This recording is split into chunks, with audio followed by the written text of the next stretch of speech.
Chapter 9: Campaigns, Voting, and Elections.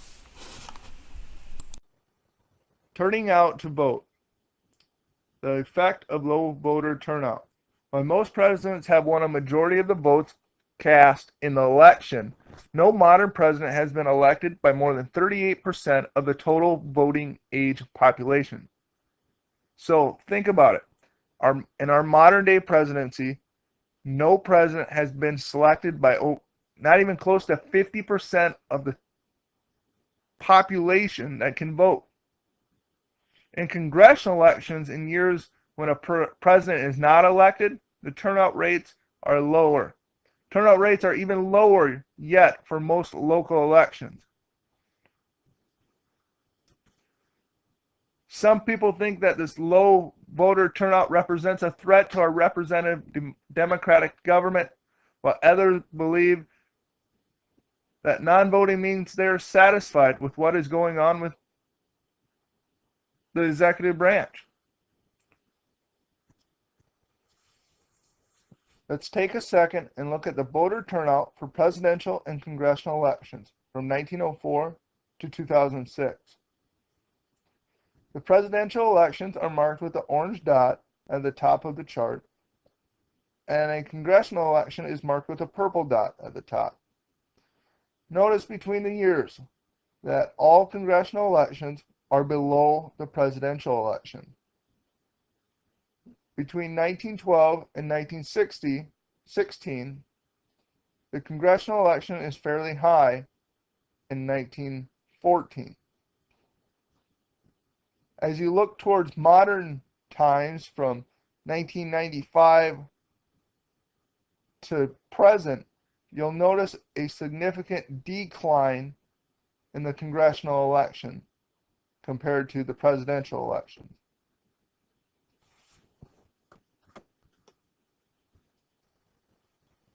Let's take a look at this chart. Voting in the 2004 presidential election by age group. In this election, George Bush ran against John Kerry. Turnout is given as a percentage of the voting age citizen population. Let's take a look at this chart. With every age group, you will notice it inclines, peaking at the 65 to 74-year-olds. When the citizens got to the age of 75 and older, it had a slow decline.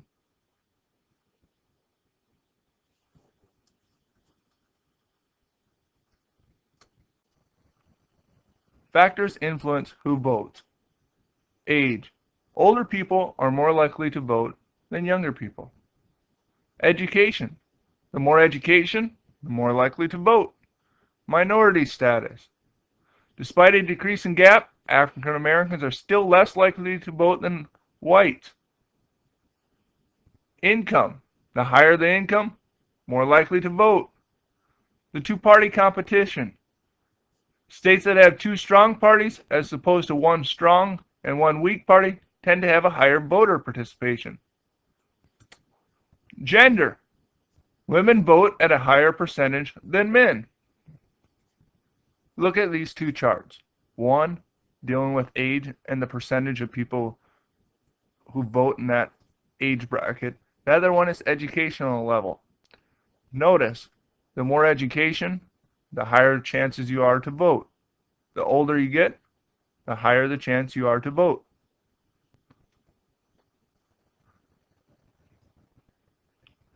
Factors that decrease voter turnout. Voter registration. With the exception of North Dakota, all states have voter registration laws requiring eligible voters to first place their name on an electoral roll in order to be allowed to vote. Registration laws have significantly reduced voter fraud. In 1993, the National Voter Registration Act was passed. Another name for this, the Motor Voter Act.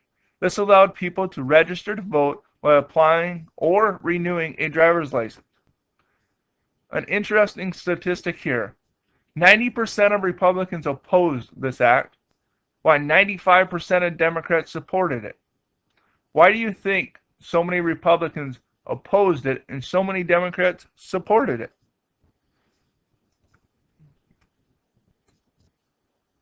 Factors that decrease voter turnout. Frequent elections. The United States is organized under the federal system. Under this type of system of government, we rely on the people to vote on particular issues and people. The large number of elections reduces voter turnout by making it difficult for citizens to keep up with all the candidates or topics up for vote. In comparison with other countries, the United States ranks very poorly on voter turnout. One of the other factors is, in many other Western democracies, elections are held on weekdays and on national holidays. Most elections in the U.S., however, are held on the first Tuesday after the first Monday in November. How could we change our system of government to increase the number of voter turnout? Would a national holiday work? Would multiple days to vote work? The internet? Telephone? Mail-in ballots? Why people do not vote. Uninformative media coverage and negative campaigning. This theory says that voters are not given the kind of information that would provide an incentive for them to vote, and many are turned off by the negative campaigns. A decline in political efficiency. This is the belief that political participation and voting can make a difference. Citizens who have a low level of political efficiency believe that their votes will have no effect on the outcome of an election. The rational ignorance effect. This theory states that individuals rationally calculate that their vote will not change the outcome, and the effort to seek information to cast an informed vote is not worthwhile.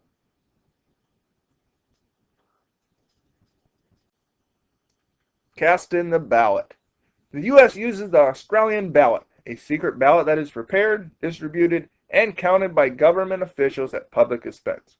Before the Australian ballot became standard in 1888, many states used the alternatives of oral voting and dropping a piece of colored paper into a box. You can imagine those both provided the citizen with a lot of secrecy in their candidacy, in their vote.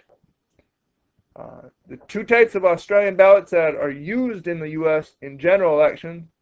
The first, the office block ballot, groups all the candidates for a particular office under the title of that office. For example, president, governor, District 21 legislative branch, the House of Representatives, or the Senate. Political parties dislike this ballot because it places more of an emphasis on the office than on the party, and it discourages straight ticket voting. Straight ticket voting is when somebody picks all of the Democrats or all of the Republicans. The second kind of ballot is called a party column ballot. This arranges all of a party candidate in one column under the party's label. Most states use this type of ballot, and the two major parties favor this form because it encourages straight ticket voting. Restrictions on voting. Historical restrictions. Property requirements. By the 1850s, individuals who did not own land were allowed to participate in most states. Further extensions of the franchise. Franchise is another word for vote, the ability to vote, or suffrage. In 1870, African Americans were granted the right to vote, though obstacles to their participation remained until 1965 with the Voting Rights Act. By 1920, women were granted suffrage. The last major extension of suffrage occurred in 1971 when 18 to 20-year-olds were allowed to vote. In order to participate in the electoral process in most states, an individual must complete a registration process. As you have seen on previous slides, North Dakota is the only state that does not have this requirement. While this process varies from state to state, it is considered an important step to prevent voter fraud. The expansion of voting rights. Federal laws and constitutional amendments have eliminated restrictions on the right to vote, thus dramatically expanding the American voters. In 1789, only 1 in 15 adult white males had the opportunity to vote. Property and tax qualifications restricted the number of white candidates that could vote.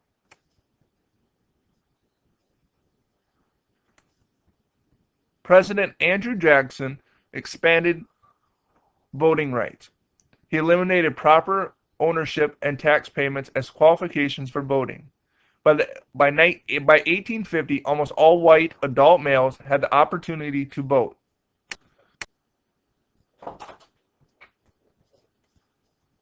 The 15th Amendment, passed in 1870, prohibited voting restrictions based on race, color, or previous condition of servitude. So did Native Americans gain the right to vote in 1870?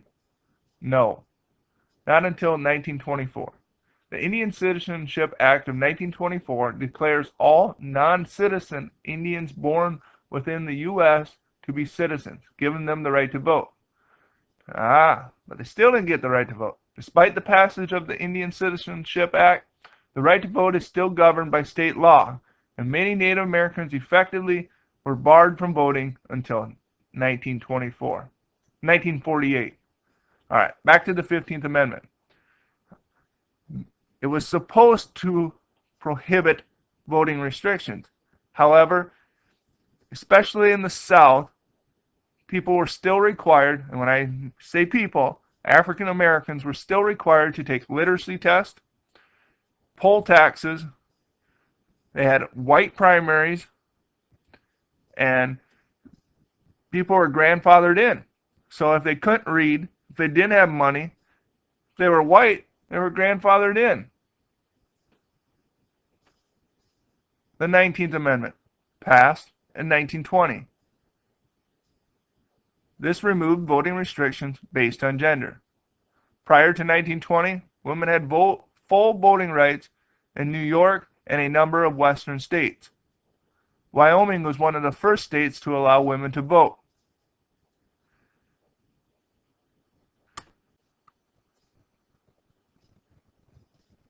The 23rd Amendment, passed in 1961, providing the citizens of the District of Columbia an opportunity to vote for the president. The 24th Amendment, passed in 1964, outlawing the poll tax or any other tax used as a means of qualification for voting. The Voting Rights Act of 1965. This prohibited any government from using a voting procedure that denied a person the vote or the opportunity to vote on the basis of race or color. It abolished the use of literacy requirements for anyone who had completed the 6th grade. And it authorized federal registers to protect African Americans' right to vote in southern states and counties with histories of discrimination.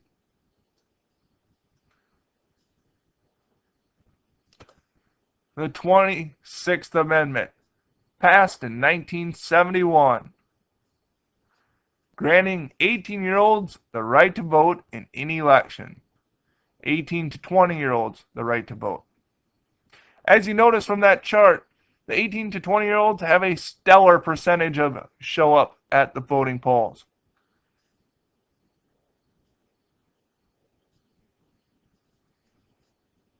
Electoral College. Each state chooses electors equal in number to the number of representatives and senators the state has at the time of the election. The District of Columbia also chooses 3 electors. Currently, there are a total of 538 electors. For a candidate to be elected president, he or she must win a minimum of 270 electoral votes. South Dakota has 2 members of the Senate and 1 member of the House. Therefore, we have 3 votes. In each state, the political party selects a number of people to serve as potential electors under the party label. When voters go to the polls to cast a ballot for the presidential candidate, they're actually voting for a slate of electors pledged to support the president candidate of that party. In all but 2 states, there's the winner-take-all system. The winner-take-all system in which the candidate who wins the plurality of the votes in a state wins all that state's electoral votes. This makes it difficult for a third-party candidate to succeed. To modify or eliminate the Electoral College, an amendment to the Constitution would have to be proposed and ratified, which is unlikely given small state opposition in this topic.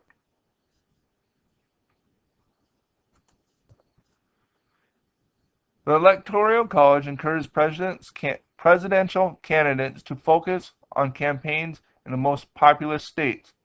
Electoral colleges benefit the small states. It benefits the small states because it gives the voter a lot more power in South Dakota compared to California. Here is a chart of how the state's percentage or the state's number of electors is shown here. The bigger the number of the more electors, the bigger the state. As you notice, South Dakota is just a little bitty dot in the middle. While California has 55, they are a large state. Texas 34, Florida 27, New York 31, Pennsylvania 31. If a candidate does not receive the 270 electoral votes, it is then decided by the House of Representatives. Each state would be given 1 vote to cast. Why did the framers of the Constitution decide to create an electoral college? So the people would not directly elect the president. The framers thought that the public was generally too stupid to vote for their own leader. So they were put a step away from the process.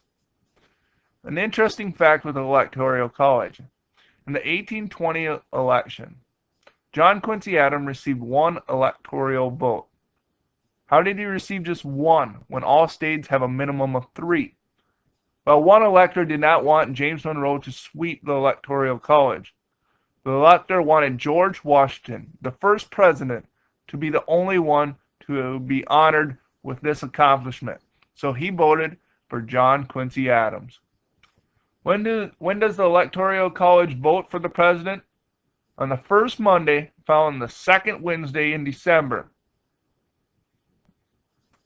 So looking at this chart, using your math skills, what is the minimum amount of states you need to win to get the presidency of the United States of America? Do you have to win over 20? No. You have to win a total of 11 states. 11 with the highest electoral votes.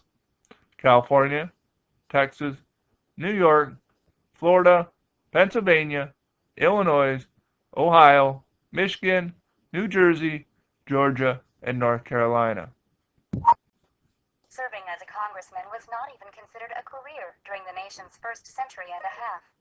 Single terms were the norm, but by the mid-20th century, a seat in Congress became a highly sought-after position. Now, nearly all 435 House of Representative members seek re-election every 2 years. And most often, they succeed. 80 to 90% of House elections are won by incumbents, candidates currently holding office. Even without party support, any candidate that had even moderate success during his or her first term can win 8 to 10% more votes in the following election. However, this sophomore surge, as it is called, is much more prevalent in the House than in the Senate. Senators face more obstacles to re-election. Constituents are spread throughout an entire state, rather than just a district, and there is less individual contact with voters, a problem that is heightened by 6-year terms. The amount of money spent in financing campaigns is increasing. Several acts have been passed to regulate campaign finance.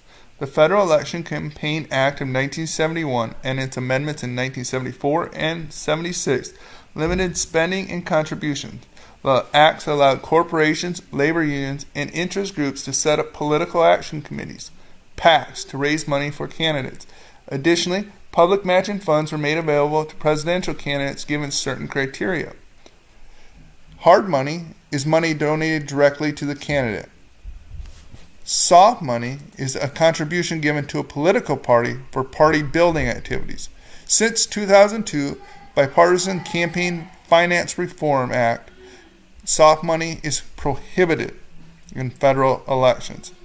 We have PACs, or political action committees, the funding vehicle organized by interest groups, corporations, or unions which pool contributions from members or employees to give to a candidate or the party. This is hard money. We also have 527 groups. This is a nonprofit, tax-exempt group that raise unlimited funds from individuals, corporations, and unions. They run issue ads. And then we have super PACs. This is the newest kind of PAC. This PAC pays for political communication, aka ads. They can advocate for a group or individual by name, but they cannot coordinate with the party or the candidate. The Bipartisan Campaign Reform Act of 2002 banned soft money contribution to national parties, limited advertising by interest groups, and increased the limits of individual contribution. By 2008, most of the major presidential candidates refused public funding. The Supreme Court has continually limited the reach of efforts to regulate campaign finance, arguing that the First Amendment, freedom of speech, limits the government's ability to curtail campaign spending of candidates. And Buckley versus Balo of corporations and civic groups in Citizens United versus FEC, and of limits on spending and raising money for independent expenditures, freedomnow.org versus FEC.